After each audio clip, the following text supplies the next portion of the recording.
Alex Ashley Williams Walsh. Ready. We finally made it happen. That's right. It is kind of funny that his name is Ashley, right? Like Yeah. a traditionally feminine name, but he's like this Mm-hmm. badass killer of Mm-hmm. pure evil. Was that intentional, do you think?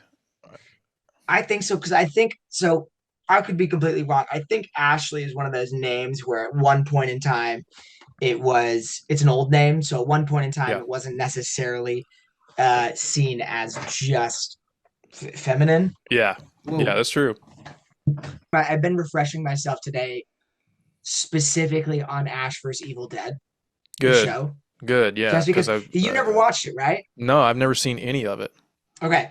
All Yeah. right. All right. All right. I'm Yeah. gonna go. Well, I'm gonna we will get into that for sure. we'll get to it. We'll get to it Yeah. because I don't want to blow my load early. Yeah, yeah, yeah. We do have a lot to go through. I want to, though, for the viewer, well, for the viewers for the YouTube part of this and the listeners at home, they'll have to watch it. But you have the Necronomicon tattooed on your body.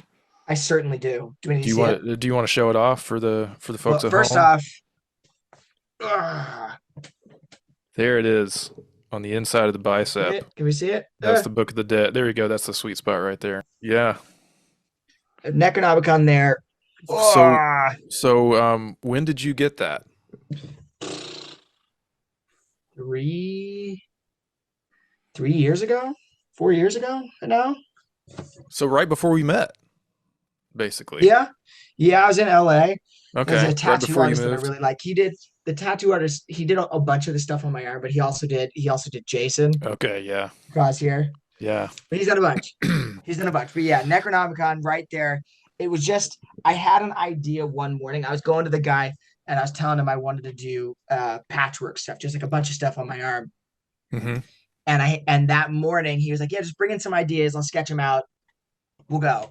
And Yeah. it was like a last minute thing where I was like, "I want the fucking Necronomicon." I was like, "I want the Necronomicon," and I So walked in obviously there and this, I did it. yeah. So clearly this whole thing, these movies, this franchise means a lot to you, right? Like, Oh, what's the absolutely. what's your first experience with Evil Dead? Because I'm curious about this. Anybody I talk to, I'm always wanting to know, like, where'd you first discover it? What kind of, how old were you? What kind of state of mind, etc.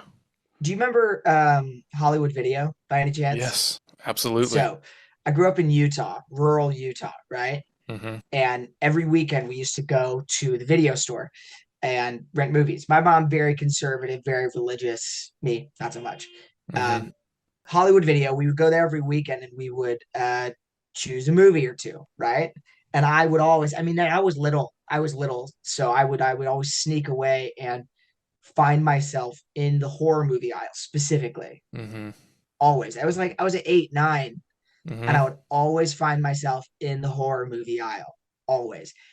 And I can remember specifically there are like specific covers of horror films that I always used to see, and it would always draw my attention.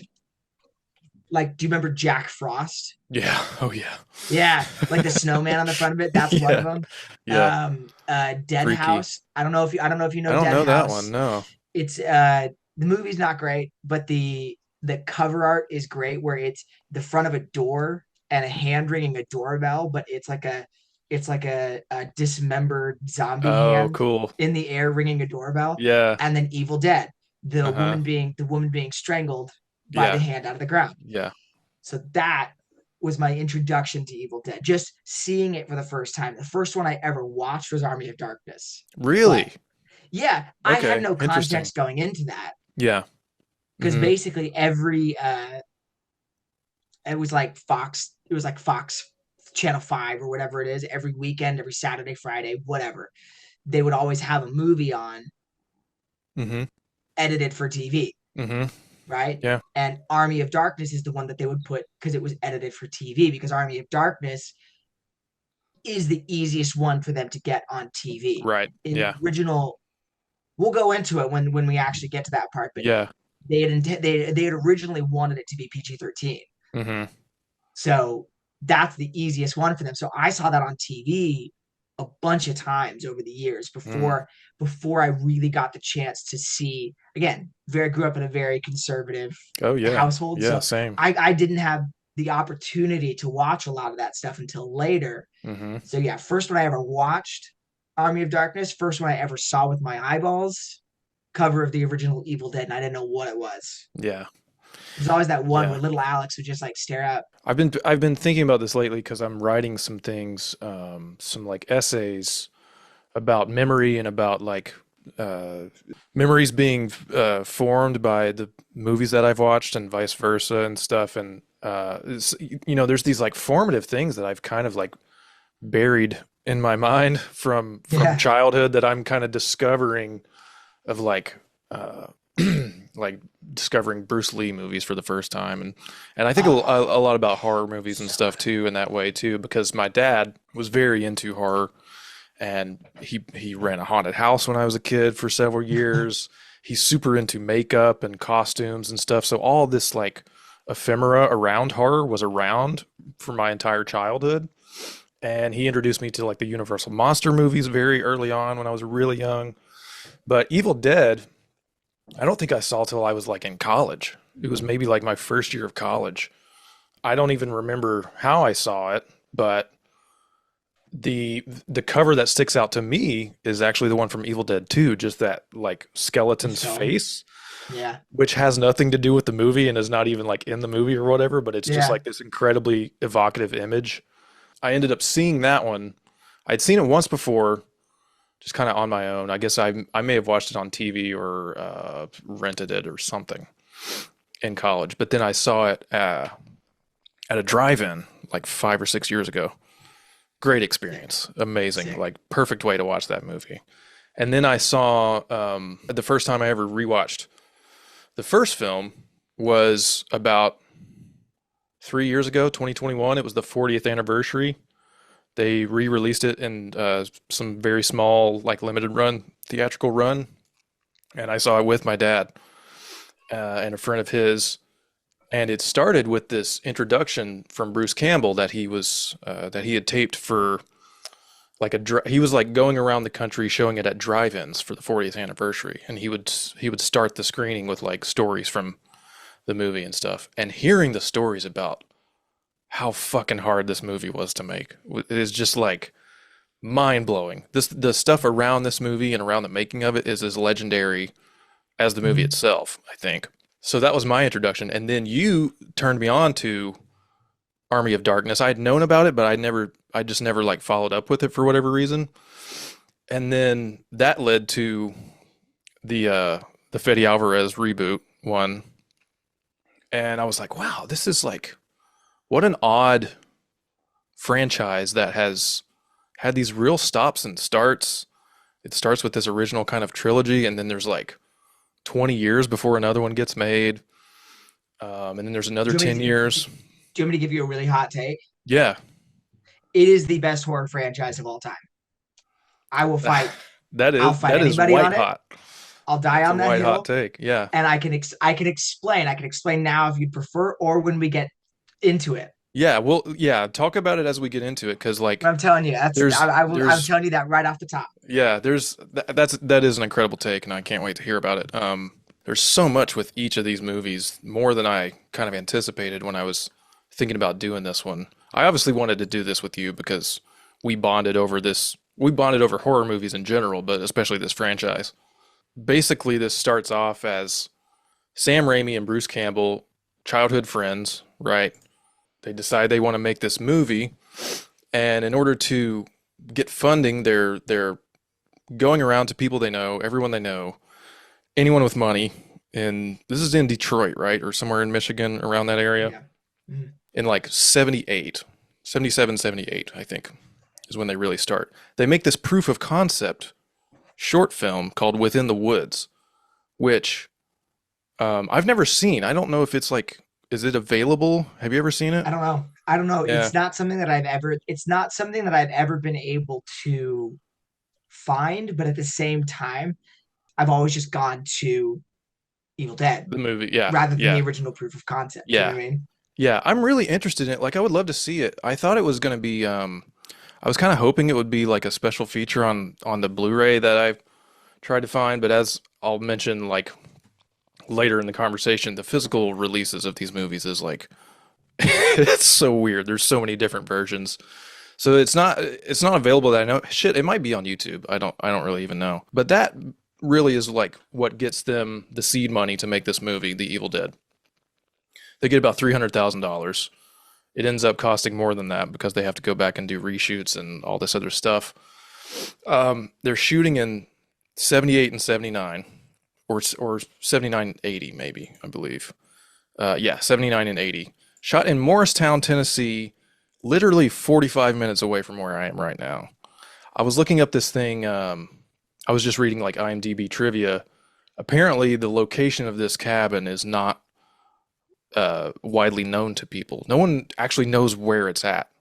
Yeah. They know that it's destroyed now. It was like burnt down, I think. But the locals are very not keen on telling people where the original Because shooting. they know Yeah, what will happen as soon yeah, as they people know that find the out. the nerds will descend Yeah. in en masse to scope it out.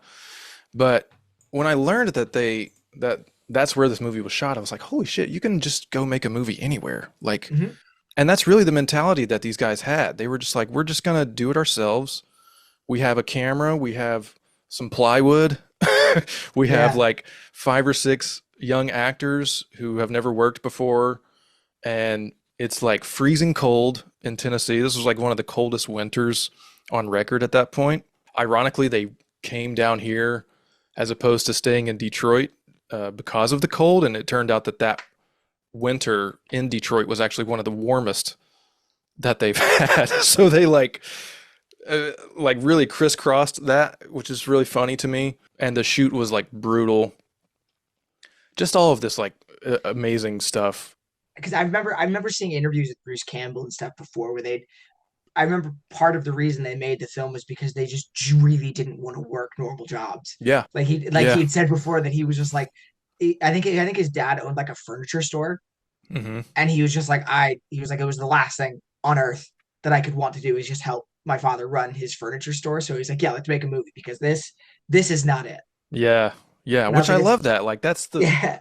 that is the true like DIY run and gun spirit that you kind of have to have in order to pull this off.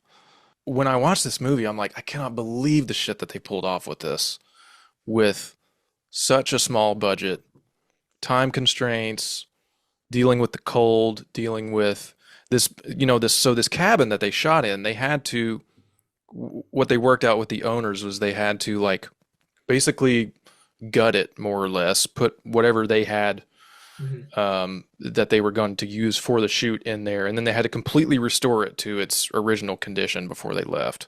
And the stuff that they do in this movie in this cabin of just like all the destruction and everything, and some of the I found out the shed sequence whenever he goes in the shed for any of those scenes. That was actually shot back in Detroit. I think that's the stuff that they filmed there. Makes sense. But yeah, this movie is absurdly simple. Essentially, this group of kids, young people, early 20s, I want to say, are going up into the woods to spend the weekend. Is it like a week or a weekend or whatever? Just a weekend away. Yeah, yeah. At this cabin, I think they know the owners, or they know somebody who's rented it out. I love the once they get there, the very first scene, there's this The swinging swing. bench on the porch that's swinging back and forth, and it's like hitting the wall, and it keeps making this really loud, like knocking sound.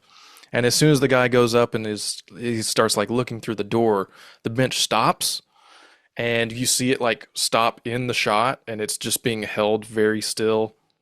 It's That's like the the second he moment puts it. It's like the second he puts his hand on the door. on the door. It's just Yeah, it just whoosh. Yeah. yeah. That's the moment you know that shit's gonna go bad. Rewatching it, noticing first of all just how young Bruce Campbell is. He must be like 21 or 22. His Got that. hair, his Got that one hair, big eyebrow. the unibrow and his like bowl haircut, which changes so much throughout the movie. I don't know if you've noticed that, but yeah, So uh, much happens with that when yeah, you watch the background. Like the moon is at different phases at different points. Like it's hmm they did their best and it worked yeah, out. That's yeah. all that It's matters. well, yeah, and it's like you don't really care about continuity or stuff with a movie like this because you're just watching it to enjoy the carnage Yeah. and like the pure like invention of Sam Raimi's filmmaking. He's doing, I mean, for this to be a first movie, Hmm. the kind of stuff that he's inventing, he really is like inventing a new kind of horror movie language with running with the camera through the woods for those shots that are iconic. The stuff that Bruce Campbell is doing performance wise is unreal, and he tops himself every time from here on out. The stop motion effects, the makeups are just like it's really just like film school 101 shit, and I feel like What's what necessity is the father of invention. yes, It's like exactly. they basically they know they want to do this. They put everything they have into doing it. They have all this money to do it, Hmm. and they go, we need to make it work. And so they made it work. Yeah, yeah. So the kids they sort of start settling into the cabin. One of them, do they find the recording or the book first? Book. They find the Uh-huh. book and then the recording. Okay, yeah. So they find this book. I'm pretty sure. Turns out to be the Book of the Dead. The recording is a tape of this guy, presumably the owner of the cabin, I think, right? And Yeah. he's reading, he's talking about what's happening to him, reading from the book as well. Once these words are read from this book, it awakens this primal cosmic evil that seems to come either straight from hell or from another dimension, or it doesn't even matter like where it comes from, right? It's In the just first one, I think they just call it the evil. I think yeah, it's just the yeah. evil. Which to me is like perfect, right? Because Yeah, it's I just the feel like evil. the true success of this movie is that there is, you're surrounded by this thing, you cannot escape it. You're fucked. Like Yeah. I just love that conceit of the movie, right? And so every character, one by one, just starts getting turned. They become these just monstrous, zombified, scary, but also like comically absurd creatures. And Ash, Bruce Campbell, is kind of the last one left, and he has to invent all these ways to try and kill them and outsmart them. So on this time, traditionally number two has been like my top spot. Sure. And this time rewatching him, I was like, I think I might like this movie better than two. I think two is a better film, but I think I might like the first one more. Yeah, that's listen, Um, feelings are completely valid. yeah, We can use that. That's fine. It's yeah, like feelings are valid. Feelings are absolutely valid. yeah. It just there's so much that I noticed this time around, just craft wise, and the utter dedication that the cast is just committing to the bit. Some of these actors, who really were not, working actors, are just doing incredible physical demanding stuff. And you have to wonder like what Raimi is like as a director for these people their first time out to just like completely give themselves over to him, right? Like he's obviously he has such a vision and such a like a radical style that he wants this movie to come across as. And they fully go with him on everything. His sister Cheryl, I Mhm. think, is the first transformation. Mhm. It's when they're doing the cards Yeah. and She's the one they the lock in the cellar, right? she's the first one to transform because she's the one who gets attacked by the vines. We'll say Mhm. attacked because Oh yeah. oof, oof. Yeah. Yeah, they're doing the card reading and they're like the two girls are the one girl's kind of like mocking the other girl pretending she can actually read the cards, and then Cheryl behind her, she's like six of spades, queen of hearts, And she's turns looking around away, right? and she's Yeah. looking away, and you hear her in the Uh-huh. background, six of spades, queen of hearts, seven of diamonds, and then turns around and she's just "Wah!" Yeah. Yeah. and then does the That whole thing. that yeah, that's the moment that all hell breaks loose. And it comes so Is that quickly too. it, Like it's fast. It's and that's the best part because it's like 15 it minutes into the comes movie. that's what I'm saying. It comes the transformation happens so quickly, Hmm. and then it just gets horrifically violent so fast. Yeah. And I think that's part of why it's great because it's just like someone turns immediately and they immediately become violent. I think is she the one she stabs the other guy, the other girl with the pencil in Yeah. like the it's like the heel, like the Achilles. Oh, Oh yeah. Ooh. oh. That real There's practical effect, because some the pencil goes in, and then they go, just like, yeah, ah. just some gruesome shit. And Well, especially in that there's one with like, the real practical effects, yeah, and it just gnarly. it just looks stunningly good for what it is, for the time period, Absolutely, and for how cheaply the stuff was made. This and two, they do some interesting stuff to me that's like all the everything gets more extreme, obviously, right? Like everything gets sure. more heightened and extreme. The makeups, though, they start to take on this quality that's like it's more of like they look more mask-like. Their features are like enlarged and everything. This one, the makeups just look more kind of like a little more traditional zombie, but also still very stylized. I mean, to this day, I think the way these creatures are designed, the way they look, is like nothing else that I've really seen. You know, like Sure. it's not traditional zombie makeup. It's not. I mean, they're sort of demons, but also It's the possession where they get yeah, it's like yeah. the super wrinkly forehead and the Mm-hmm. eyes. Yeah. Yeah, the eyes, those contacts they had to wear were apparently so tough they could only keep them in for like an hour at a time while they were shooting before they had to take them out because they couldn't see through them. Ugh, Those white contacts, they couldn't see through them, and they were like, you know, they were fighting the cold and everything, so their eyes are getting dried out. Just like the dedication, man, it just blows my sure. mind. Anyway, that this is the film that launches a franchise, an unlikely franchise. In '85, Raimi makes Crime Wave, the follow up, because he couldn't quite get the funding for Evil Dead 2 yet. So he makes this other movie that I think is like pretty widely regarded as not great. It's maybe one of the only ones I haven't seen from him still so far. But then in '87, we get Evil Dead 2. Sam Raimi hooks up with mega producer Dino De Laurentiis, who at this point had produced Dune and Blue Velvet for David Lynch and a bunch of other stuff. Very well known, like Italian producer, and he gives him more money, but he wants to keep it set in the cabin. So did you know that like initially Raimi wanted to do Army of Darkness as the sequel? As the sequel, couldn't Yeah, get the budget for it. Yeah. yeah. He was like, Yeah. De And it Laurentiis was is it like, was going yeah, to be this is called too much. Medieval Dead. It was going to be called Medieval Dead, which is such a sick fucking It's title. such a good title. Yeah, so we'll talk about that in a minute, but yeah, they they can't get quite that amount of money that that film is going to take.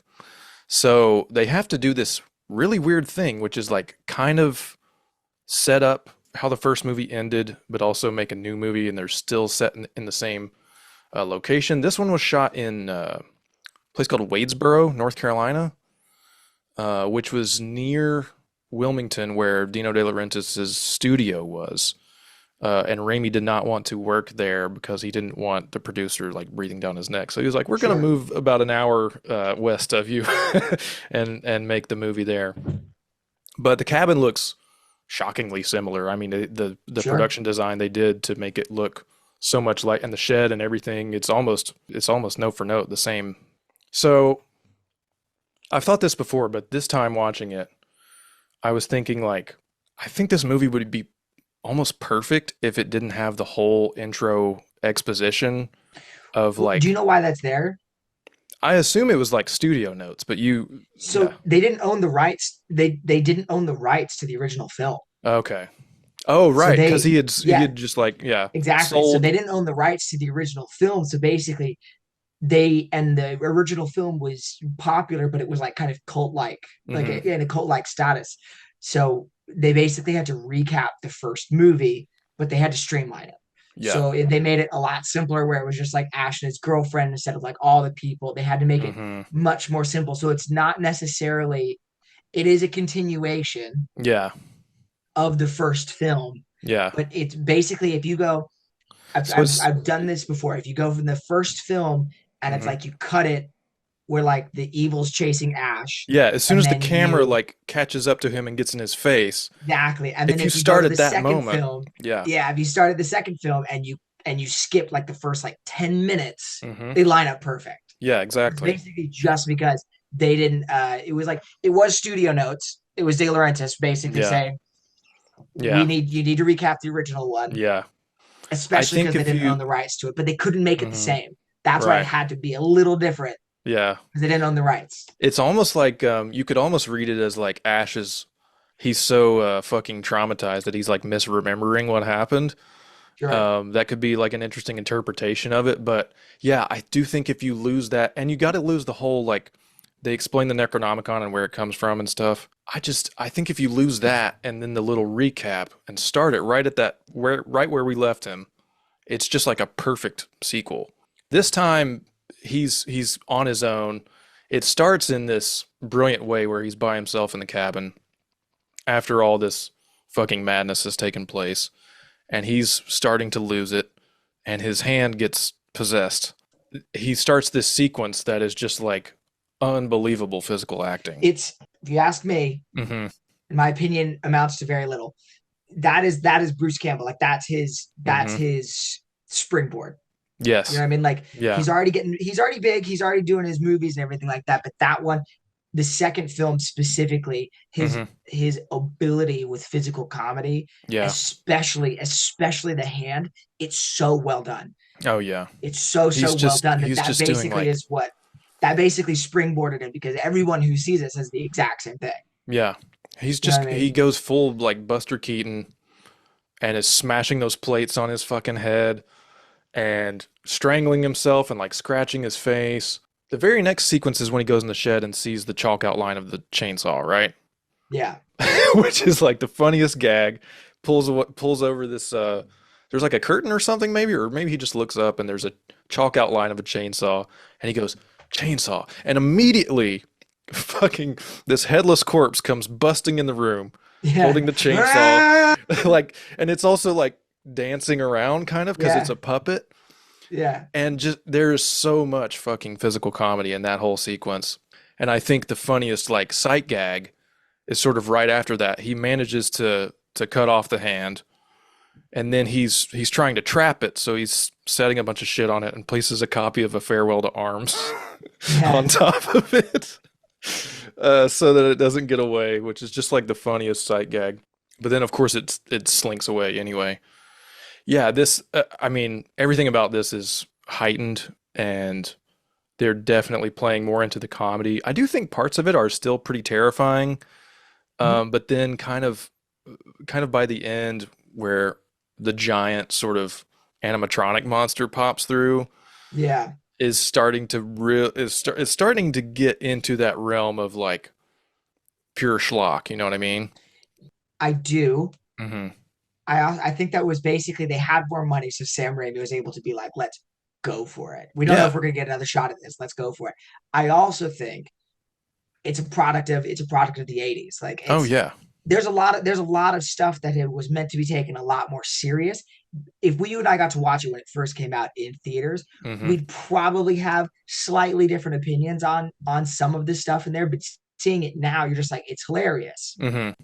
I also think that Bruce Campbell's just his presence, just in general, Yeah. lends to comedy. Yeah, You know what I mean? for Like his sure. Yeah. his his acting style, his face, like just Yeah. just him in general lends to comedy. So even when it shouldn't be funny, it is funny. And Hmm. the films benefit from that because he adds an element of humor in it that wouldn't be there otherwise. Yeah, he has this interesting thing where he's like incredibly handsome, right? But he also kind of looks like he's got the big chin and he's got He like doesn't look real.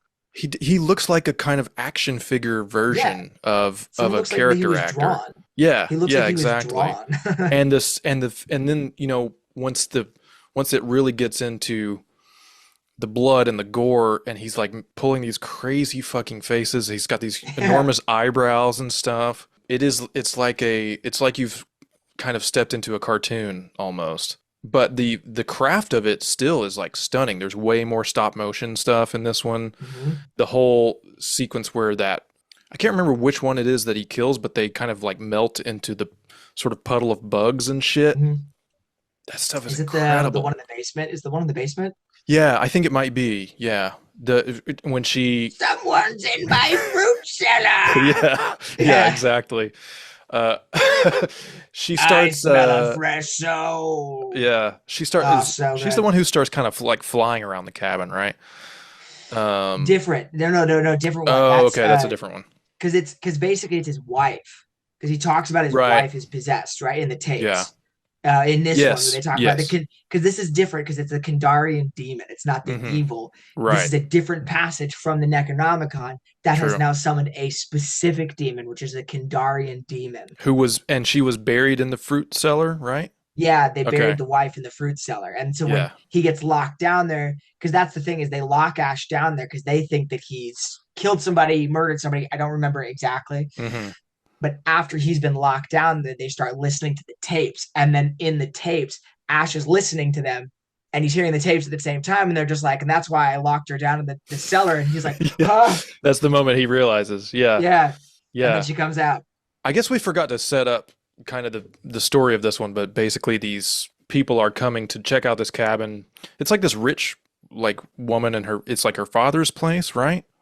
Yeah, it's like her uncle's or father's place, but Yeah. basically it's the same setup from the first film, but Mm-hmm. Ash is not part of this group. It's just Right. like It's there's a different set of characters people come that are into going to a cabin yeah. outside of Ash. So it's almost like the cabin passes hands between people in Mm-hmm. some sort of weird ethereal way where it's just like the evil is able to continue thriving because it keeps bringing people there. Yeah. Yeah, and they are I think this I like the first crew I think better than this one. Yeah, yeah, The they're more group of likable, but kids. Yeah. I think that's intentional. Yeah. Whereas where the first one like Ash all of basically all of his friends are turned and he has to kill them one by one. In this one, it's like he has no relationship with these people. Yeah. He's not invested in them at all. So he can just kind of like Mhm. kill them off Yeah. willy nilly, so to speak. Well, and the first thing that they do, the first thing that they do is they think that he's a murderer and they attack him and then they lock him in the basement. So it immediately makes you as an audience go, well, I don't like these guys. Like, you know what Ash Hmm. has been through. You've already Hmm. seen it. Yeah. So you're just like, well, fuck these guys. Yeah. They Yeah. start turning and you're like, get them, Yeah. chop them up. Who cares? Yeah. It's a little more kind of gnarly in that way, I think. And there's also the hikers or there's like the two, there's like the girl looking for her father. Oh, yeah, that's right. Yeah. Yeah. There's like the people that go to the cabin and then there's like a separate, and then there's like the two people who are coming to the cabin looking for their, and I think it might be her father or something that owns the cabin. Yeah. Basically, she's looking for her father. Yeah. And then, so it's like all three groups, the two groups, and then Ash all kind of meet up together Hmm. and shit explodes. Yeah. Yeah. More or It less. just, They just, it just it spirals into a pure chaotic nightmare of carnage. And yeah, like we mentioned, I mean, everything is a little more extreme. You can definitely tell that Sam Raimi in this has significantly like leveled up his filmmaking. mhm, absolutely. He's like all the stuff that he kind of introduced in the first film, as far as like the camera movements and the way he designs shots and the effects and everything. After he's had the experience of doing that and also the experience of making Crime Wave, now he's starting to really come into his own as a filmmaker, I think. And this, I would say this movie especially establishes the Sam Raimi thing. If you can, His style. yeah, his style, his tone, especially the tone between comedy and horror. And then like, he'll do like some kind of dramas later and stuff. But this is what allows Army of Darkness to be as kind of goofy and silly as it is, I think.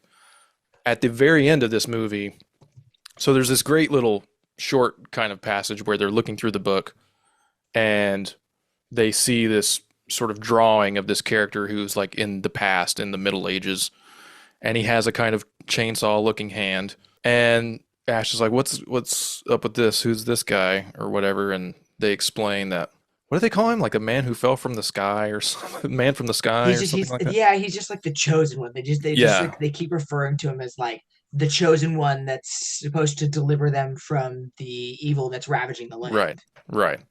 And he was able to vanquish it, I think they say in the Yeah. passage as well. So this is obviously some little foreshadowing for the next film, but at the end, after Ash battles this giant fucking disgusting monster, there's this vortex that opens up and he gets sucked into the vortex and is thrust into the Middle Ages, and who knows where. I'm not sure exactly where they ever do they ever say. So they don't say where, Hmm. but it's like 1400, 1500, because I'm trying to, because it's the drops he takes at the end of the film. They say he like we'll get to that when we get to it, but it's like 1500 or Yeah. 1400 because he's only supposed to take so many because each drops makes him sleep a century. So it's a whole thing where I'm trying to remember exactly how long it is, but I'm pretty sure it's Yeah. like 1300. It's like Yeah. somewhere in the Yeah. 1300s. It is purely medieval, and as we mentioned before, this movie was supposed to be called Medieval Dead. Still wish they had called it So good. that. Even if they So good. called it Army of Darkness is a great sick title. title. It's Great a title. great title, but Medieval Dead is just it's so funny. Just the Yeah. title itself is funny. Yeah. Like Yeah, and it's just kind of the perfect continuation. I think even so this movie I guess we'll move on to Army of Darkness for from 1992. It opens with this credit sequence that says the title as Bruce Campbell versus Army of Darkness, which I think would also be a way better title even if they just used Bruce Campbell's name. I think it would be fucking hilarious. But yeah, we're thrust into the past, into the Middle Ages. Ash falls out of the sky. He's immediately kind of trapped, I guess, kidnapped by these guys, and we see a this winged creature. There's a lot of like, I feel like this movie is really a love letter to like Ray Harryhausen stuff with the not only the skeletons, of course, which you can see in like Jason and the Argonauts, but the winged creatures and all of the Mhm. shit that's like flying around using stop motion again. It's crazy that he was able to like pull this off in 1992, the monster effects and stuff, because that stuff just wasn't really happening at the time. There's so much that goes into the because it seems to be it's a hallmark. It seems to be a hallmark trait of the films where it's like they're really difficult to make. Yeah, But that's one of the reasons that they've endured for so long is because so much effort is put into making them. So yeah. there's like the puppet fights where Hmm. like Ash is fighting the skeletons, or a lot of that stuff where they've talked about how Sam Raimi was telling the stunt coordinators secretly behind Bruce Campbell's back. He was like, make it as hard for him as possible. Like I Yeah, promise. They're like, I yeah. promise he can do it. Make it as difficult as possible for him to remember these because he will be able to do it and it will look great in the end. He'll hate it. He'll Hmm. hate it in the meantime, but I promise in the end it will look great. But they use these techniques where they use these like giant screens and stuff in the background. So Hmm. it was like old school technologies, some of the stuff that Ray Harryhausen was doing, and the new stuff where they were like projecting images. It's fascinating. Like the making of the film is really, really interesting, more interesting than the movie itself, I might say. Yeah, I would say the I, same. I, I This one like for the me is, movie. yeah, I like it. I like it. I do too. I do not think there's a single bad one in the franchise, I agree. but I think Army of Darkness is an outlier in that it's not a horror movie almost at all. Right. Yeah. And it's just pure comedy. It's a pure comedy for sure. Yeah, I mean But it's good. this movie plays like like Monty Python and the Holy Grail or something. Yeah. But with kooky skeleton creatures and like little miniature Bruce Campbells. I mean that whole that whole So sequence, good. it's so good, but it's so fucking bizarre and you're just like Yeah, I cannot it's believe a just studio like got behind this movie in 92, this like the it studio the studio seemed to have there were some issues with the studio when they were making it, mhm. but I think that's part of the reason why the film is just so vastly different because this one had the largest budget, it Yeah. had the biggest studio backing, Mhm. and it ended up not being the least good, I'll say. Yeah. Yeah. Because it's still good. It's still good. It's I just so know. vastly And I different from the actually, other ones. yeah, and so the first time I watched it, I was kind of struggling to connect with it because I liked the first two so much and Yeah, it's just so different. those were like very formative. I liked it, but I was like, "Ah, man, this is kind of just like a little goofier than I had wanted it to be." But then this time I did like it a bit more. I think I appreciated just the again the amount of work that went into it, and I made this really interesting discovery actually. For whatever reason, as I was watching this movie, the last kind of third of it, I was like, I've seen this before. I've kind of caught up on my stuff. I'm gonna put on some music and like watch the rest of it on silent while I listen to some music with the subtitles on. So I put on Radiohead's Amnesiac album for some reason. Okay. And It's a the choice. That's a moment choice. it's a choice, especially just like watching this movie, the moment that Ash walks into the graveyard, that first graveyard scene where he finds the three books, it That's starts important, by the way. yes, very important. Important. And we're gonna circle back to that later on. We learned that there are three books of the dead, right? Anyway, it's that scene, and it starts. I'm listening to this music, and Pyramid Song starts right as that happens, and this really fucking weird thing happened where like what was happening in this movie was perfectly syncing up with the music I was listening to, Cool, man. which is just a really weird but rad discovery. And it played through the whole scene, and then the next song that played, it kept going where like that's when the skeletons rise out of the ground and start attacking him and stuff. Well, Yeah, so exactly. it's he has to say the three words, Uh-huh. and the guy's like, say the words, Klaatu, Barada, Nictus. Uh-huh. And he's like, yeah, I got it. Klaatu, Barada, Nictus. Say it Yeah. again. Klaatu, Barada, Nictus. He's like, say it again. He's like, I got it. Yeah. I got it. Yeah. And then when he goes to the graveyard, there's three books. And he's like, what the fuck? He's like, no one said there were three books. Yeah. Whereas he gets sucked into the first book. Uh-huh.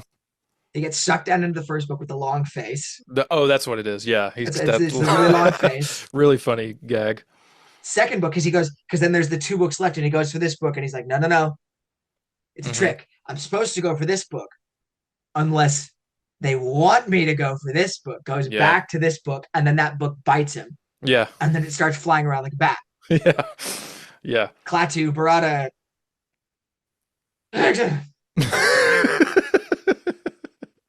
All right. Yeah. He's like, all right. Yeah. But it's my favorite because he starts talking like it's like the evil is listening. Right. Yeah. All He's trying right, to have a conversation with it. I said it. I said the Yeah. words. Yeah. I'm just gonna take the book down because I've said it. It's like the second he lifts it up, everything just goes to shit, which is Hmm. so perfect for Ash. It's so Yeah. perfect Yeah. It's like the because it's moment he just with thinks him, he's making the everything just right goes to decision. shit. Yeah. Everything just goes to shit all the Yeah. time. And we And haven't even, we've sort of touched on it, but we haven't really talked about just like the stuff that, just like how obsessed Sam Raimi is with like putting this guy through hell. His buddy from yeah, high school, like they grew yeah, up together, and he, he just, every time with every movie, he raises the stakes of what Bruce Campbell has to do and puts him through just like, I mean, you have to think that their friendship is just on a level that's like kind of unlike anything else because he's willing to go along with it and do all that stuff for Raimi. It's insane. but the thing is, I feel like Sam Raimi as a director understands that what Bruce Campbell is doing will benefit the product in the end. Yeah. Because when we Yeah. get to when we get to the remake, we'll talk about it more because they did it sort of with Jane Levy in the remake, Hmm. or the not remake, but Yeah, yeah. it's like 2013. they seem to they he knows that the more that they put these guys through, the more it benefits the product because it's one of the reasons Ash is the best horror movie protagonist because he gets thrown through so much shit and he gets hurt and Hmm. he loses Hmm. and bad shit happens and he makes it through one way or another, whether it's in one piece or without a hand or Yeah. whatever. Yeah. But it's because he gets put through so much shit, and there's always a point in the films where he's like, it's always like 2/3 through a movie Hmm. where he's just like, this sucks, oh, this is so bad, and then there's a moment where it seems like it's too much, Yeah. and all of a sudden this just like feral version of Ash comes out and he's just like, fuck it, he's like, I'm gonna cut my Yeah. own hand off, I'm gonna fuck up everything that's here, I'm gonna pour boiling hot water down my throat to kill the miniature me that has climbed in my body. Yeah. Like it Well, doesn't matter what it is, he just loses it, it's the and moment it's in like Evil it's Dead perfect. 2, the moment in Evil Dead 2 when he says groovy. Like that is the iconic Groovy, pivotal yeah. moment. He says that word and that's like the switch is flicked, right? That's what I'm saying. It's like it's Yeah. it's like a moment in each film. There's like a moment where things become too much, Hmm. and his mind reverts to this. It's like this. animalistic version where he just becomes all that is man, Hmm. and it doesn't matter. Like everything else, he's like, "Give me some sugar, baby." Like Yeah. kisses the damsel, makes a robot hand out of fucking metallic scraps in the year 1300. Yeah. Like it's just it's he just Yeah. becomes this like he becomes this feral version of just masculinity Hmm. and kills demons. It's why he's the best, because no matter how fucked up he is, Yeah. he just comes through in the end. It's It's yeah. so good. It's gonna happen. Embeth Davidtz is so fucking hot in this movie. What else? I love some of his lines in this one. You ain't in charge of but two things right now, Jack and shit, and Jack just left Jack just town. left town.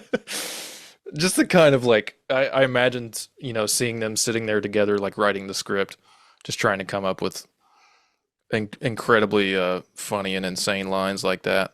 It's especially good because Ash he's stupid. Hmm.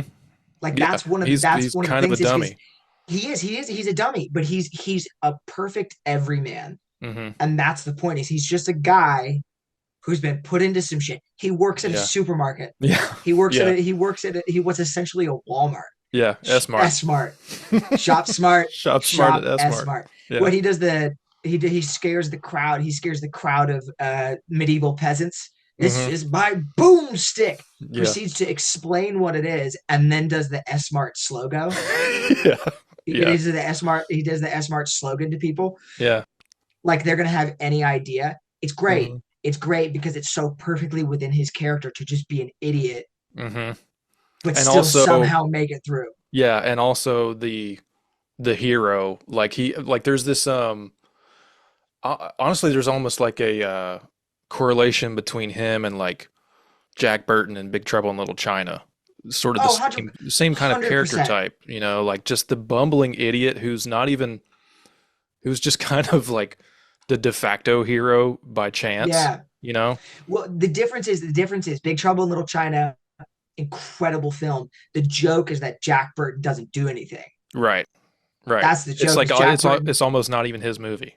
That's what I'm saying. Yeah. That's the joke, is it focuses on him, but the Asian sidekick, who's always supposed to be the sidekick, is the guy that actually does everything. Hmm. Whereas Yeah. in Evil Dead, Ash is the bumbling idiot, Yeah. but in the end, his like bumbling idiocy somehow saves the day. Yeah. Army of Darkness, I think, takes it a step further, where all of a sudden he's like talking about making gunpowder and shells and trying to Yeah. explain to people. He's like, you wouldn't understand things about alloys and Alloys and chemicals, yeah, chemical. Yeah. and goes into Yeah, his he kind car of and has like a chemistry 101 book in the back of the car. yeah, he kind of suddenly has this like capability that he never had in the first two, which is funny especially because ostensibly he should be the least smart person of this in this town, right? Yeah, Like, yeah, but he's somehow kind of a genius to them.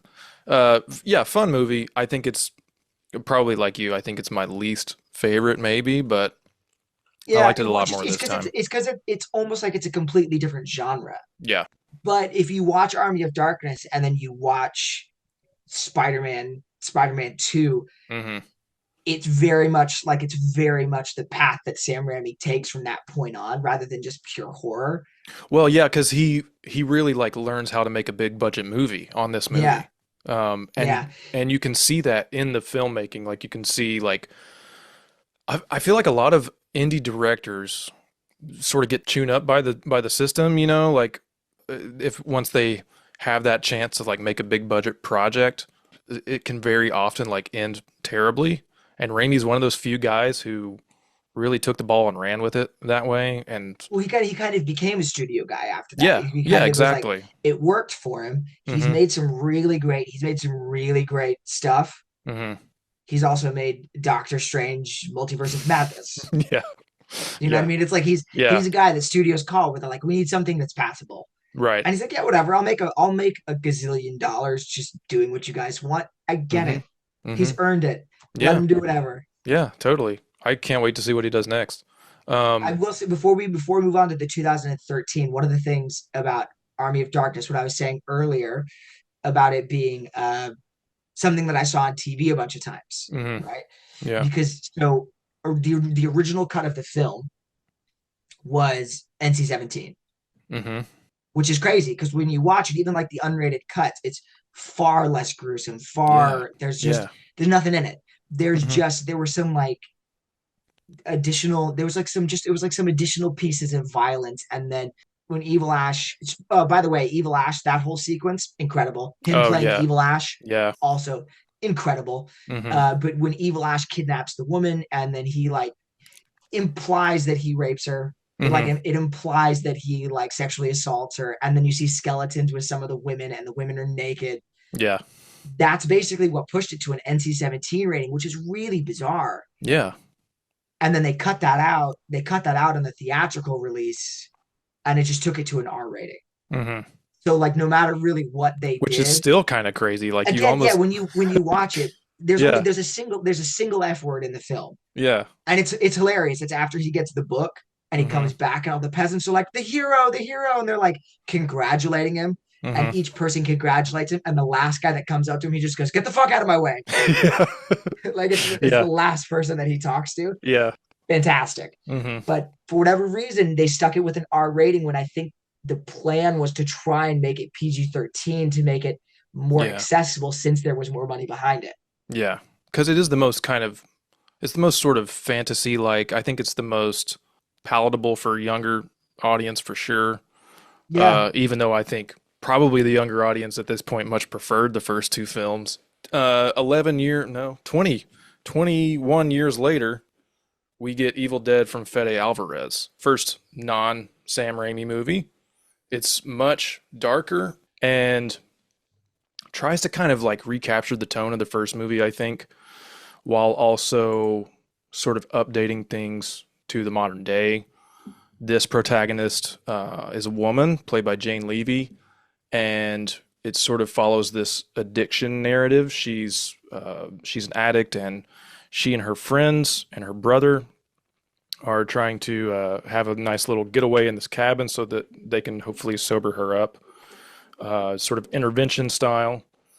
And of course, what they find is that it's the same place ostensibly as what happened in the first movie. So the Book of the Dead's The still there. the setup for this one, Mm-hmm.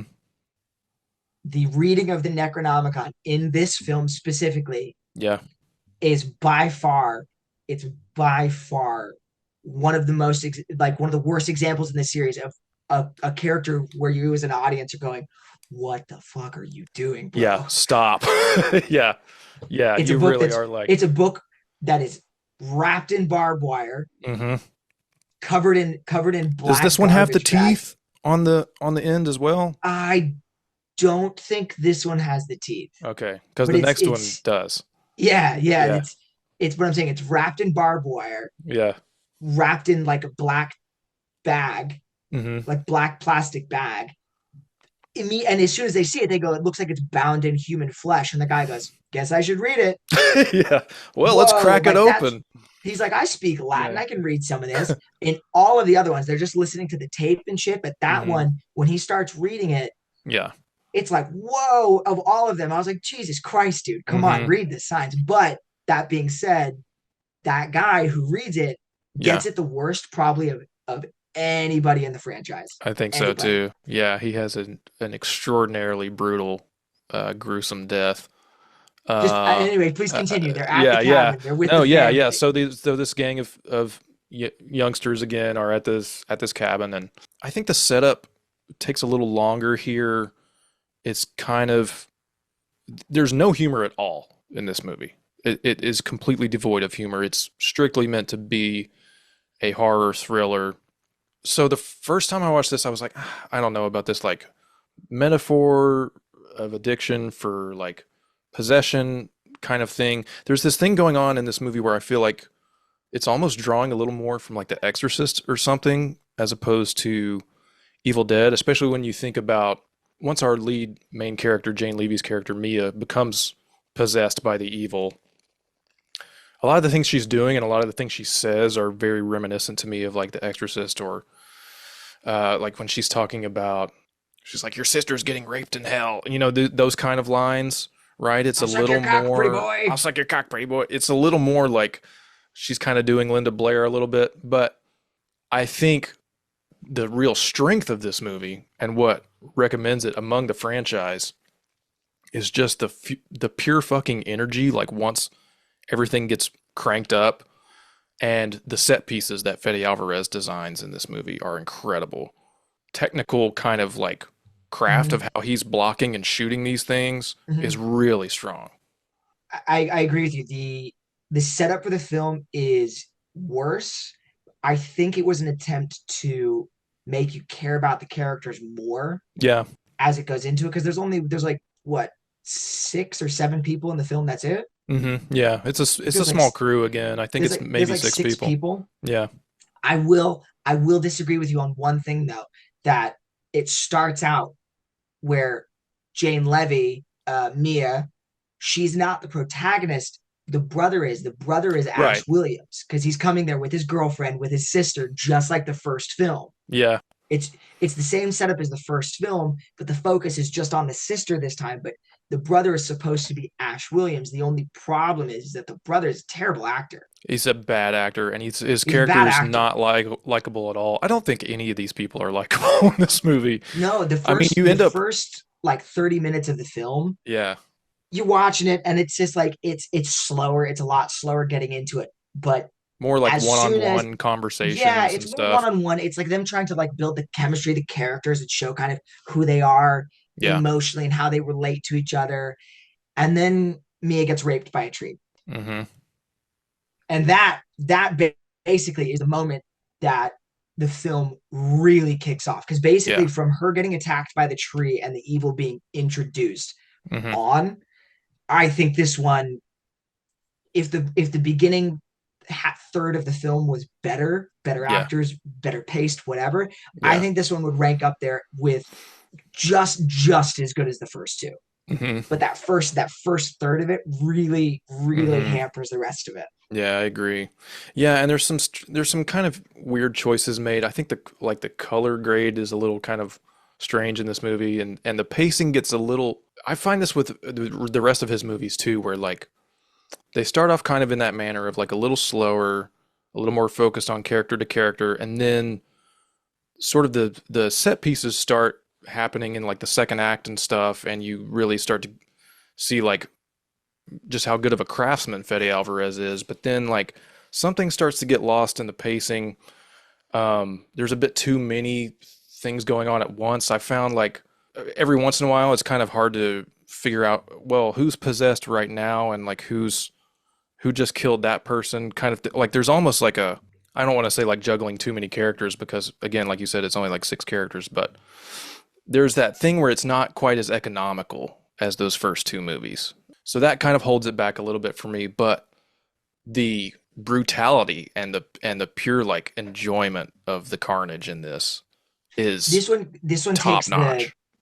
I mean, even with Evil Dead Rise, and I think even the TV series, which they went to Stars for the TV series because Stars was the only one that would let them go as far as they wanted. hmm Evil Dead Rise has a lot of stuff in it, but hmm this one specifically has some of the most like intensely graphic things that I have Yeah, seen in a horror movie, yeah, maybe ever. The sequence in the bathroom where the nurse basically scalds herself with the water hmm and then carves her own face open with the yeah, piece of glass.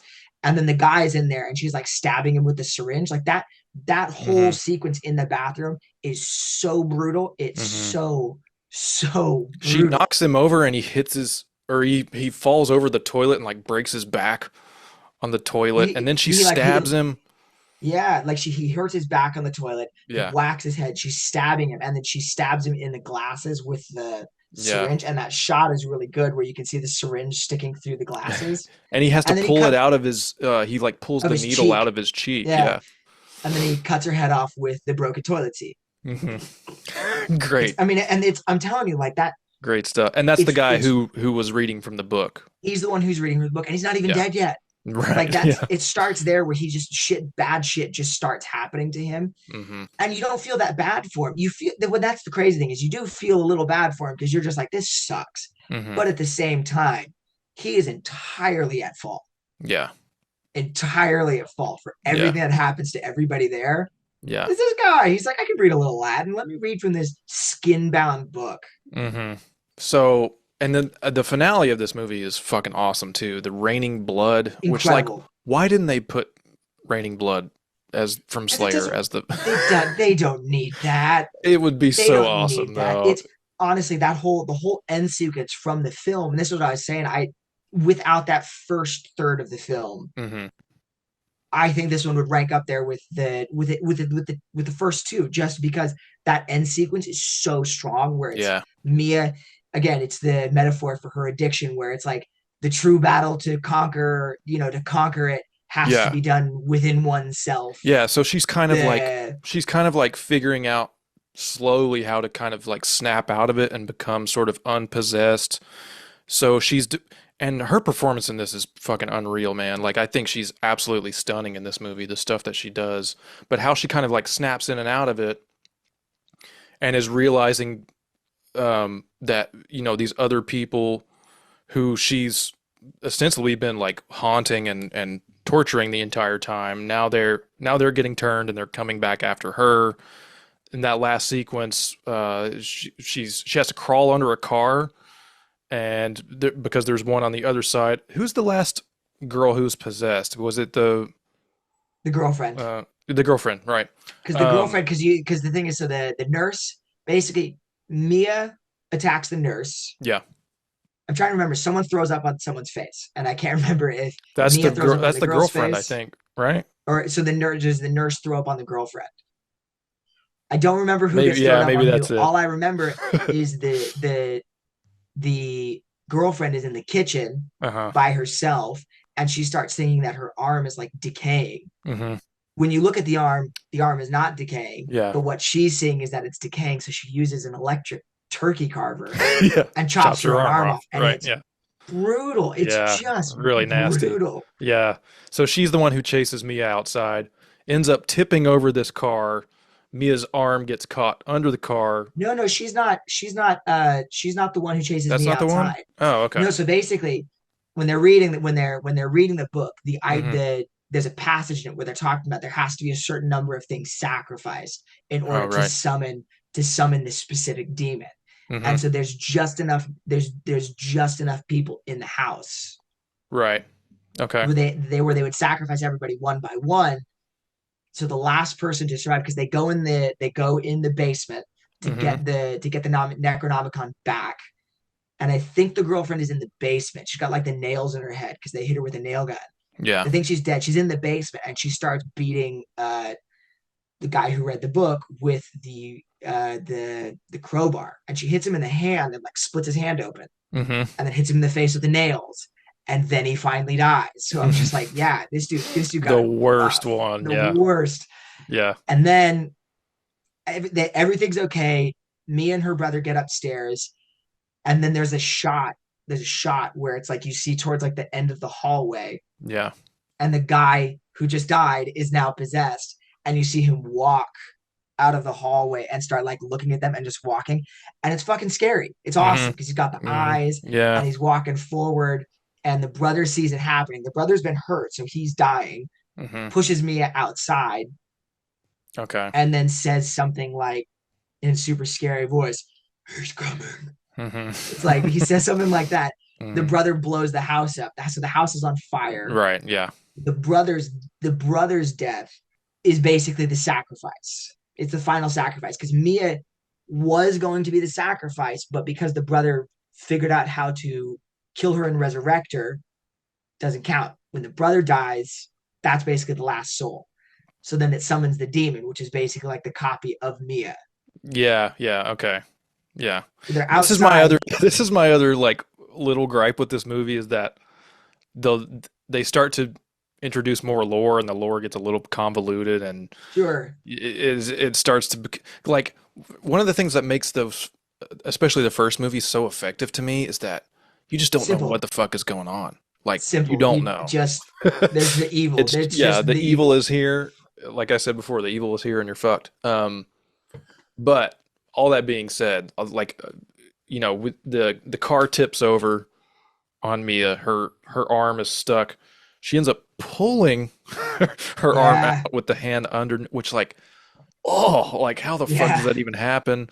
So we get the kind of Ash moment again, right, of losing the hand. So the spirit, the one deadite who's left, and is about to kill her, says like, "I'll eat your soul, or I'll suck your soul out, or something," and Yeah, she says, I'll swallow your soul, or no, swallow your I'll soul. it's like I'll eat your soul.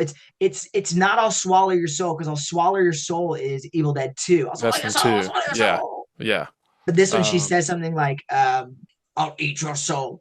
yeah, Eat this motherfucker. yeah.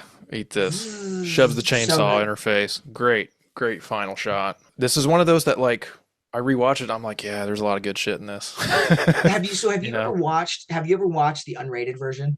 I think that's the one I watched this time. Let's see. The I have production, it. okay. The production for the film, my favorite fact about the movie is the amount of blood that they had to use for the film, and the way that they were shooting the film, and they were I can't find. Oh, the here. intensity of like the gore in the scenes Yeah. was such that they shot the scenes in order, which is not usually how films are done. So they shot Right. it in order beginning to end, because there was so much carnage that was happening that they needed the scenes to basically stay as they were from shot to shot, since they were shooting it in one thing. Yeah. So normally, films are filmed piece by piece to make it easier for the production to put together in the end. This one was Right. shot Out of order. literally out. This one was shot in In order order. because there Yeah. was so much blood. They couldn't keep cleaning scenes over and over again Yeah. because there was Yeah. so much. Yeah. The And I was like, that's setups are awesome. just I like was like, the that's setups awesome. are so extreme, and you can see that in her performance too. Like Yeah, yeah. I, there is something about that where like there are certain filmmakers who work that way. Nicholas Winding Refn works that way, right? Where he shoots all his movies in order, and you can see from the performance like how quite literally in real time the character changes and is developing, Hmm. and how she's like getting further and further in tune with what that character is supposed to be and the tone of the movie. Like this, we mentioned it before, but the tone of this movie is much, much closer to the first film than anything It's else. way darker. It's Yeah, way darker. it's Like really it's dark, and it surprises me actually.